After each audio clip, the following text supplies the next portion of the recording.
एक कहानी। आज की कहानी का शीर्षक है क्या भगवान होते हैं। एक छोटे से बालक ने अपने पिता को ऐसा ज्ञान दिया जिसे जानकर आप हैरान रह जाएंगे। एक नगर में एक व्यक्ति रहता था जो न पूजा न पाठ न धर्म न कर्म किसी प्रकार से भगवान को नहीं मानता था और मंच पर भी भाषण देता था तो ईश्वर के विपक्ष में देता था कि भगवान जैसी कोई वस्तु इस दुनिया में होती ही नहीं। उससे विपरीत उसकी पत्नी नित्य भगवान का पूजन पाठ दिया अगरबत्ती पूजन पाठ किया करती थी। वह बहुत समझाता पर वो समझने को तैयार नहीं। उसके मित्र भी आते कहा भाई तुम तो बाहर भाषण देते हो पर घर में तुम्हारी पत्नी ही इतना पूजा पाठ करती है। वह कहता मैं खुद परेशान हूँ अपनी पत्नी से। धीरे धीरे उसका एक बालक था, वह बालक बड़ा होता है। बालक जब बड़ा हुआ पिता ने कहा पुत्र ये क्या कर रहे हो? कहा पूजा पाठ कर रहा हूँ जिस प्रकार माता जी मेरी हनुमान चालीसा कराते हैं आरती पूजा पाठ कराता हूँ। कहा पुत्र भगवान जैसी कोई वस्तु इस दुनिया में नहीं होती, ये सब व्यर्थ ढोंग पाखंड है। पुत्र ने कहा पिताजी ये संसार कैसे बना?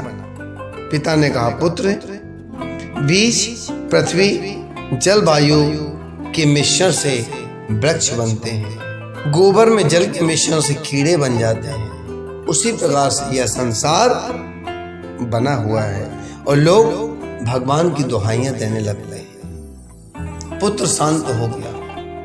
पिता की बात का कोई जवाब नहीं था। मन में वही सवाल चल रहा था क्या भगवान होते हैं?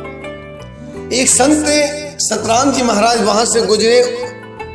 उस बालक ने उनके चरण पकड़ लिए। गुरुदेव मेरा एक छोटा सा सवाल है। उसने सारा वृत्तांत अपने पिताजी का बतलाया। संत ने कहा पुत्र तुम धन्य हो, तुम्हारे अंदर परमात्मा का जीव तत्व विराजमान है। कहा प्रभु मैं अपने पिता के सवाल का क्या जवाब दूं? सतराम जी महाराज ने कहा पुत्र जिस प्रकार कोई चित्र बनाना हो तो कोरा कागज और अनेक रंगों को सामने रख लो पर बिना चित्रकार के चित्र नहीं बनता, उसी प्रकार से बिना परमात्मा के बिना ईश्वर के इस संसार की रचना नहीं हो सकती। इतना कहकर सतराम जी महाराज अपने आश्रम की ओर चले गए। यहाँ बालक शाम को पिताजी के आने का इंतजार करने लगा। एक टेबल पर एक कोरा कागज एक बहुत अच्छा फूलों का चित्र रखा, रंग बिरंगे कलर रखे और ब्रश रख दिया। पिताजी ने देखा इतना सुंदर चित्र बना, किसने बनाया? पुत्र ने कहा पिताजी ये चित्र अपने आप बन गया। पिता ने कहा अरे कैसी बात करते हो? बिना हस्तकला का प्रयोग किए हुए बिना किसी व्यक्ति के यह चित्र नहीं बन सकता। किसी न किसी ने हस्तकला की होगी तब यह चित्र बना। कहा जी पिताजी मैं भी आपको यही कहना चाहता हूं कि बिना ईश्वर की मर्जी के ये संसार न चलता है, न चलता था और न चलेगा। जो होता है परमात्मा की मर्जी से हुई है वही जो राम रचि राधा। जो परमात्मा की मर्जी होती है इस संसार में वही होता है।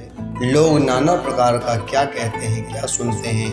आप अपने कर्म पर भरोसा करते हुए परमात्मा का ईश्वर का ध्यान करते रहें और एक सवाल का सदा ध्यान रखें जब आए हम जगत में जग हंसा हम रोए, ऐसी करनी कर चलें हम हंसें जग रोए। जय मां भद्रकाली। भद्रकाली ज्योतिष मन्नत धाम पुरवागढ़ा। Mobile number 9300347944 6262590643। हस्तरेखा कुंडली निर्माण गृह शांति विशेषज्ञ। मानव सेवा ही ईश्वर सेवा है। YouTube पर सर्च करें मेरे गुरुदेव एवं चैनल को सब्सक्राइब करें।